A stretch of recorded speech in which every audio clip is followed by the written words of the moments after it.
Dira guys, munga sa taglamaw guys. Kani guys, hinatag ni sa akong igsuon guys. Nga naghimo sila og lamaw ba kanang butong. So karon sa paghatag nila guys, nananay daan gibutang nila nga condense. So kami ra gabutang og crackers.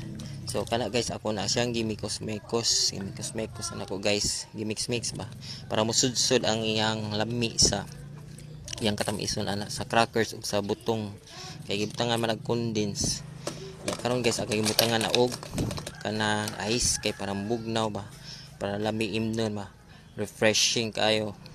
Ya kay ting-init baya rod ya palong summer, so kinahanglan jud na mo inom tag mga bugnaw para matagbawan atong kauhaw. So tanaw guys, ako na siyang tilawan og tamis ba or sakto ra ka tamison or kabugnawon. Ya sakto ra kayo guys, lami kayo. Ya, tanaw guys, akong gi kutsara ang iyang butong, iyang laman ba sa butong. Sus lami guys, tamis kayo. So maro to guys, ug daghang salamat sa pagtan-aw. Bye bye.